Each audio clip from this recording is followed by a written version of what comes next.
Welcome back, everyone. So this is it. Today we put the frame and the body back together. Very excited. So let's get right down to what do we have here. So I've got the bushing kit, and from Kirban Performance I've got brand new body bolts, and I've got a tube of, it's some type of lithium lube that you put on the bushings to keep them from squeaking, which is a common problem when you're using these polyurethane bushings. Set of gloves so I don't get that crap on my hands, and then a bunch of the different bushings laying out. So these are the bushings. They're actually wedged in. There's no bolt to hold these in place. And apparently on some G bodies they're there, some they're not. Goes in this spot right here on the frame, and it's basically just captured between the frame and the body, and it just sits on a, and I'll show you once we get down to putting the frame under. It just it wedges on a body brace that's underneath the car on the floor, and just holds that in place. So it's kind of cool. And there is a bushing that goes in the number 3 position. And if you've ever taken the frame off of one of these cars, there is the capture nuts that are inside.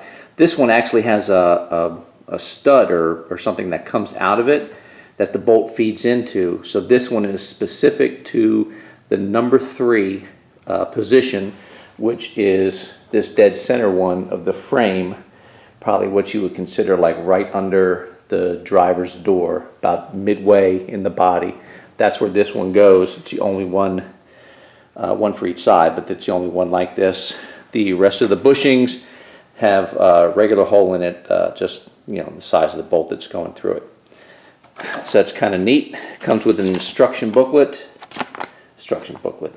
page that tells you the position for the bushings and the orientation, how they go in, and then a quick numbering of where they're all at. So it's neat, a little bit in depth.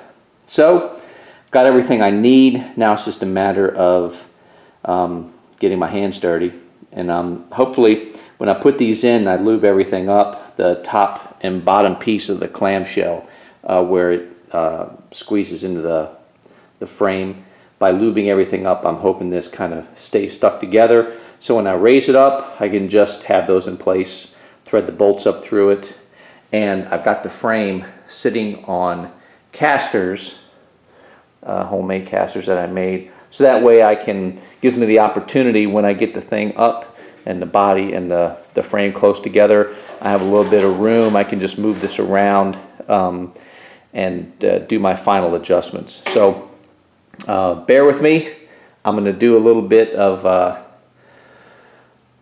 lube and bushing work just to get all these things in place. Then once I get them in, then we'll go to sliding underneath the body. So kind of cool. Be back in a sec. Figured I'd show you doing one of these bushings. So this lubricant stuff that I got, it's from Summit Racing, and it's part number 911104. This stuff is really gooey, and I've heard someone online refer to it as elephant snot, with good reason. This stuff is crazy gooey, and it's perfect for this, I think, just because you want something that's going to cling to these bushings when they go in, that's just not going to get wiped away or washed away the first time you drive it in the rain. You want something that's going to hang around, and this stuff definitely does. You do not want to touch this, or you want to avoid it. I got just a little bit on my bare hand here and immediately wiped it off with a clean towel, and my hand is still kind of sticky a little bit from this stuff. Once it goes on, it does not want to come off. So what I'm doing basically, if you can see, I'm hitting both sides of the bushing wherever it's going to come into contact with the metal of the frame. So basically any part of this bushing that's going to rub against metal, I want to make sure that this stuff is coated on it, so you don't get that typical polyurethane bushing squeak when you're riding down the road. So hopefully this gives it enough it can float and squish and move just a little bit and cut that noise out. So I've done the rest of the bushings. This is the last one. I figured I would go through, lube this one up, and just show you how I'm putting them together. And basically, because this stuff is so thick and so like heavily viscous, that it works out great. Because once I get this part covered and gooped up, put it down in the hole for the frame, and that kind of sticks in place. And then the great thing is, I take the second part, which goes up underneath and squishes in. And because this stuff is so it's so gooey, it's almost like peanut butter to the roof of your mouth, kind of like that same action. So it's great because I have all the bushings in place, the upper and the lower, and because they're squished together with this stuff, they're just hanging there, so they're perfect. So now all I got to do is slide the body underneath the car, and it's going to be real easy. All I got to do is run the bolts up through it, line the holes up, then use my my dowel pins to make sure that the frame is aligned correctly, and then just start cinching all these bolts up. So that's going to help out quite a bit. So this one goes in from the bottom. If I can get it up through here. And then all I got to do is kind of push it up through the frame until I find the metal lip that holds the top and bottom together. Squish them together. Boom. It's in place. And then again, I'm going to use some more top of the bushing here, because you've got a steel washer that goes in between the bushing and the body, and I think that's to kind of help give it a nice flat level surface, so when you put these two together, everything mates up and it fits properly. So now I've lubed up the top, put my spacer on, the washer's in place. So like I said, anywhere that this polyurethane comes in contact with metal, bottom of the bushing, spacer on the top, same thing. Top of the bushing that's squished up underneath, and then there's a washer that goes on the bottom. So I'll lube that washer up, smuck that up in there, and then just run my bolts up, and boom, it'll be done. So anyway, so this is the last one that had to get done. All the bushings are in place. So I'm going to slide it underneath the vehicle and get this thing bolted up. And I'm going to go wash my hands 6 times and see if I can get this stuff to come off. All right, be back in a minute. Okay, so like I said, this is the last bushing I had to put in. And if you'll notice, the hole is just big enough for the bolt to go through. And then we'll take a look, because that's number 4. We'll take a look down here at the number 3 bushing. You can see that that hole is significantly larger, and that's because there's the attaching point over on the body actually has like a shoulder or a shaft or something that comes off of it, and it looks something like this. So as you can see, this one has it's like a shoulder that comes down, and the bushing and the washer has to fit over this, and then the bolt runs up into it. Also on the bolt kit, there are 2 shorter bolts compared to the rest of them, and this is also the mount that this goes into. So those 2 shorter bolts go in there.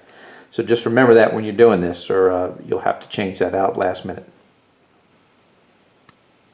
Okay, so I got the frame underneath the body, and it's about 6 inches or so away from the mount point.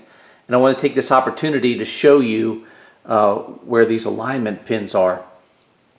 You can go out to the hardware store. It's just a piece of 5/8 round bar. I bought a length of it and cut it into 2 sections. Use one for the front and one for the rear. And they go through the frame and then up into the body. So right next to this number 2 mount goes into the frame at the bottom. And then right next to where the bushing is, the number 2 bushing, it comes out at the top. And that's like a real snug fit. And then if I show you here, this is the body Okay, so that seats right into the body. And what this does is there's one in the front by the number 2 and then one in the back, like just in front of the number 7.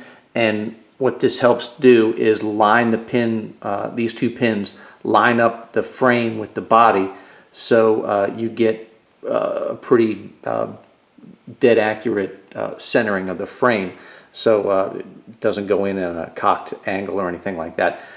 So that's good to know, and I'll be doing that. Once I get it up close to it, I'm going to put it back in.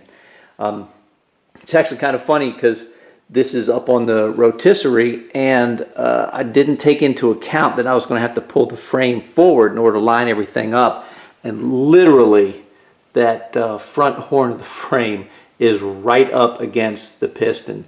If that had been a little bit farther back, then I would have had to have taken the front end of this off in order to line the bushings up. So I'm thankful of that because it saved me extra work I didn't want to have to do. So let me sit the camera down and get this thing up closer to the body, and then we'll get the bolts in. Okay, I have got the frame all the way up in the body, got all the bolts in, 52 foot-pounds if you're interested. And I guess I can take out my alignment pin now that we've got this thing right where it needs to be. I'm very happy. I'm very happy indeed. Frame is back where it should be. And I am ready to start doing some suspension work. So that's where I'm going to leave this for now. I think that's enough for a short video. And then hopefully when I come back, we'll be putting in the rear end and putting on the upper lower control arms in the front, getting my spindles together and cleaned up. Very excited. Anyway, that's it for now. See you later, guys.